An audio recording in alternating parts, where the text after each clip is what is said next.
যারা নতুন জ্যোতিষশাস্ত্র শিখছেন সেই সমস্ত ছাত্রছাত্রীদের উদ্দেশ্যে বলি যে প্রথম যখন জ্যোতিষশাস্ত্র শেখা হয় তখন ভাব সম্বন্ধে অভিজ্ঞতা থাকা একটা বিশাল প্রয়োজনীয়তা আছে। এখন কথা হচ্ছে এই ভাব সম্বন্ধে আগের ভিডিওতে বলে দিয়েছি 12টা ভাবের নাম। এখানে আজকে বোর্ডেতে বোঝাবো কোন কোন ভাব থেকে কী কী বিষয় বিচার করা হয়। তার মধ্যে এখন বলছি 3 নম্বর ছকটা এরকম কেটেছি কেন, এই একটা ঘরের মধ্যে তো অনেক কিছু লিখতে হচ্ছে, ওই জন্য একটুখানি এই থার্ড হাউসটাকে একটু বেশি জায়গা রেখেছি।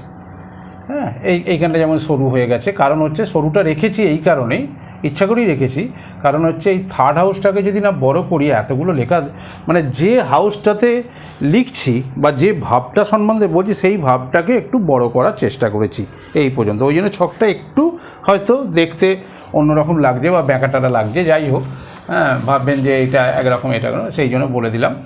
এবার এইটা সহজ ভাব 3 নম্বর, থার্ড হাউসটা হচ্ছে সহজ ভাব।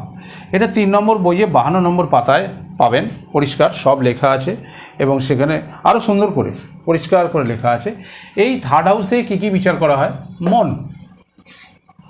মন বিচার করা হয়, চেষ্টা, সাহস। এই যে মন কিন্তু অনেক জায়গা থেকে বিচার করা হয়। এডিয়ান পদ্ধতি অনুযায়ী মন কিন্তু অনেকগুলো জায়গা থেকে বিচার করা হয় এবং কোনটা কী কারণে বিচার করা হয়, কোন মনটা বিচার করা হয় সেটা কিন্তু পরে আমি বিচারের সময় এগুলো বলবো, বা আরও যখন এগুলো ডিকটেট করব তখন এগুলো কিন্তু অনেক আরও ব্রডভাবে, যখন আরেকটু সিনিয়র হবেন, এখন এত কিছু একসঙ্গে বললে কনফিউশন এসে যাবে যে বাবা কোনটাতে কী করবো রে বাবা, এটা হতেই পারে, স্বাভাবিক। নতুন বেলায় যত সহজ সরল ভাবে করা হয়, বাচ্চাবেলায় যেটা হয় সেইটাকে জটিলতা না করাটাই ভালো আমার মনে হয়, তাহলে শিখতে সুবিধা হয়।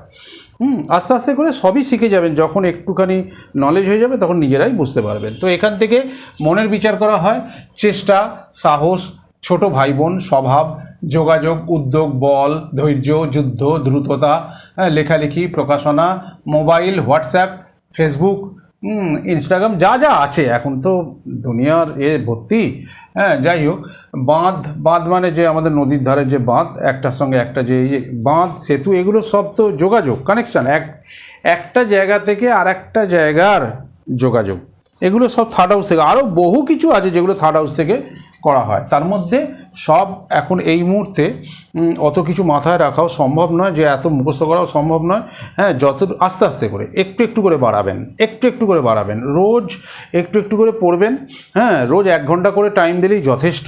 হ্যাঁ, আজকে 1 ঘন্টা দিলেন, কাল 1 ঘন্টা দিলেন, কাল যদি না বসতে পারেন তার পরের দিন কিন্তু পরশু 2 ঘন্টা দিতে হবে, মানে পরপর 3 দিন যদি না বসেন তারপরের দিন 4 ঘন্টা পড়বেন, এই রেশিওতে একটা। এবার সবার তো আর সমানভাবে সময়ও হয় না, বিভিন্ন পেশার সঙ্গে যুক্ত বা বিভিন্ন কাজকর্মের সঙ্গে যুক্ত, তারই মধ্যে যে যতটা দিতে পারবেন সময়, একটুখানি ভিডিওগুলো দেখবেন আর হাতের কাছে বইগুলো রাখবেন, কেননা বইগুলো না থাকলে সমস্যাটা কী হবে, সবসময় ভিডিওতে কোন জায়গা থেকে কি কোনটা চলে গেল, কোনটা হয়ে গেল, চাপা পড়ে গেল, বা আবার খুঁজে পাচ্ছেন না, তখন অসুবিধা। বইটা খুললে তাড়াতাড়ি যে কোনো টাইমে এটা দেখা যায়, সবসময় তো মোবাইল দেখা সম্ভব হয় না। আর এই ভিডিওটা বইয়ের সঙ্গে, টেক্সট বুকের সঙ্গে থাকলে সুবিধা হয়। এবার কথা হচ্ছে, যেমন ধরুন আমি এখানে একটুখানি বলি, যেমন এই লেখালেখি, যে কোনো লেখালেখি কিন্তু এটা থেকে থার্ড হাউস থেকে হয়। এই দ্রুততা মানে তাড়াতাড়ি, মানে রেস, অর্থাৎ থার্ড হাউসে থেকে এই যে এগিয়ে যাবার প্রবণতা, হ্যাঁ, আরও অনেক কিছু, একাগ্রতা, বহু জিনিস আছে। এখন এই মুহূর্তে এই যেগুলো লাগে, মেন কিছু জিনিস প্রথম চটকাতেই লাগে, সেগুলো একটু মনে রাখবেন, তারপরে দুটো করে নিজের এটাকে বাড়াবেন, এইভাবে করবেন, সুবিধা হবে। কারণ পরপর আরও জানতে পারবেন, আরও বই আছে, বহু বই আছে, সেগুলো দেখবেন, দেখে এই বিচারগুলো এই জায়গা থেকে হয়। তাহলে দেখুন, এখান থেকে সাহসের বিচার হচ্ছে, একটা কথার কথা বলছে, সাহস। তাহলে 1 নম্বর ঘরের সঙ্গে, অর্থাৎ ফার্স্ট হাউসের সঙ্গে যদি থার্ড হাউসের কোনো রকম কানেকশান থাকে, মনে করুন তৃতীয়পতি নক্ষত্রপতি গ্রহ প্রথম হাউসের গ্রহটা, যার যেটা প্রথম হাউস, লগ্ন ভাব যেটা পড়বে, তাহলে সেটা কংক্রিট একটা কানেকশান হলো। তাহলে নিজের চেষ্টায় এগিয়ে যাওয়ার একটা প্রবণতা থাকবে, বা এই যে সাহস বা নিজের প্রচুর সাহস থাকবে, বা যদি বলেন যে প্রকাশনা, তাহলে নিজের একটা প্রকাশনা করার ইচ্ছা থাকবে, অথবা যদি বলেন লেখালেখি, মানে যেটাকে নেবেন, যে বিচারটা করবেন, একটা জায়গা থেকে যে একটা লোকের জন্য সব বিচার হবে তা কিন্তু নয়, যেটা তার প্রয়োজন হবে। ধরুন লেখালেখি নিয়ে বিচার করছেন, তাহলে এই লগ্নভাবের সঙ্গে যদি তৃতীয় ভাবের কানেকশান থাকে, ভালো শুভত্ব থাকে, অশুভত্বে জড়িয়ে না পড়ে, তাহলে কিন্তু নিজের চেষ্টায় বা নিজের একটা লেখনী শক্তি থাকবে। এখানে আরও আসবে, বৃহস্পতি আছে, সেগুলো পরে আস্তে আস্তে, এখন এই মুহূর্তে এইগুলো আলোচনা করার দরকার নেই। থার্ড হাউস থেকে যেটা বিচার করা হবে, এর জন্য একটা বই রেকমেন্ড করছি। অযথা ভিডিও বাড়িয়ে লাভ নেই। দেখুন, এই বইটা একটু কালেক্ট করে নেবেন, এডিএন পদ্ধতিতে ভাগ্য বিচার, প্রথম খণ্ড, লেখকের 3 নম্বর বই। কেমন? এই বইটা একটু কালেক্ট করে নেবেন, দেবসূর্য পাবলিকেশন থেকে প্রকাশিত হয়।